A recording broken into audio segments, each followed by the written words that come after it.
Dave Vest for PhoenixCoyotes.com, and I'm joined by Coyotes co-owner, president, and CEO Anthony LeBlanc. And Anthony, here we are. It's the day after the season finale. Of course, the Coyotes not going to the playoffs this year.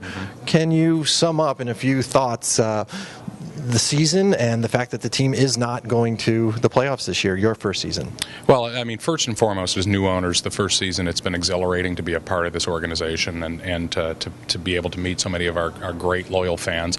But like those loyal fans, we as the ownership group are incredibly disappointed with how the season ended.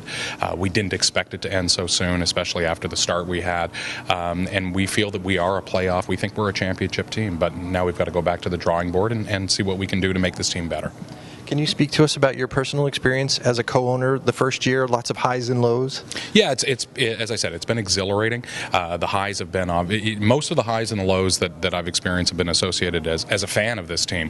The fact that I was able to be in the building when we came back in Los Angeles a few weeks ago was a tremendous high. But on the flip side, being in the building at Madison Square Garden and watching our leading goaltender or our top goaltender Mike Smith go down was not so fun. But overall, the experience has been everything that I expected and more so. And, on the business side, which is really my charter as president and CEO of the team, we couldn't be happier with the first-year results, and we're looking forward to building on that. Yeah, can you elaborate a little bit on that as far as tickets sales this year, corporate sponsorships, things that the casual fan might not realize but are vital to the success of an organization? Well, and they really are. I mean, the key revenue sources for us as a hockey team are our ticket sales, our suite sales, and our corporate sponsorships. And all of those are essentially at record levels. We announced a couple of weeks back that we had broken the franchise record in regards to overall season ticket revenue, which is a record that actually stood since the second year the team was here in the Valley playing downtown. And on the corporate side, we did very well, and we're so enthusiastic about next season because the one thing we didn't have this season was the proper runway since we didn't close until August 5th, and those sales take a little bit longer.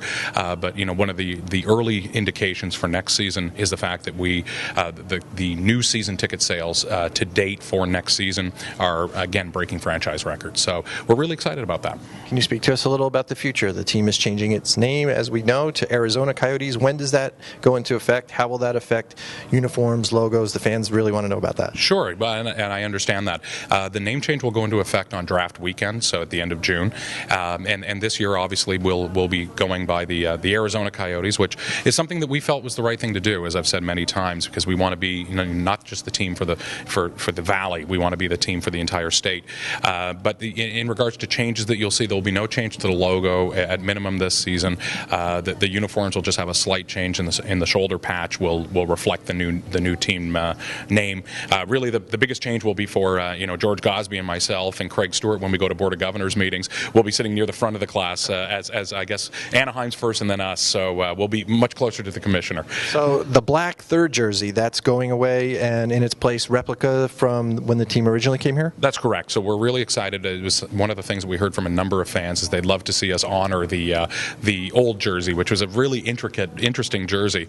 So we worked with the league, we worked with our manufacturers, and that is something we'll be doing at least once next year, is having that Throwback Night, which we think is going to be a lot of fun, and we can't wait. And I actually just received the first replica jersey a couple of weeks back, so it is going to be an exciting night.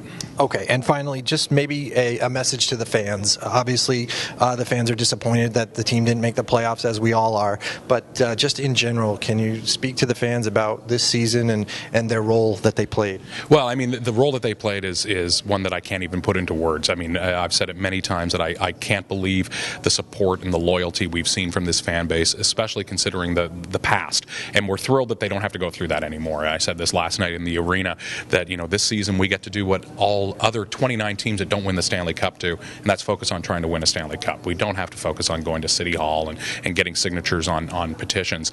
But, the reality is we missed the playoff by 2 points. 2 points. I mean, we can all sit back and think of where we missed the points this year, but the good news in that is the fact that minor tweaking. That's our view. Is we've got a good nucleus of a good team, and we think that we do have to make some changes. There's no question, and we're going to look to Don Maloney and Dave Tippett and Brad Treliving for their guidance. But we feel that the good news for our fans is you're fans of a very good hockey team, and we will be better next year.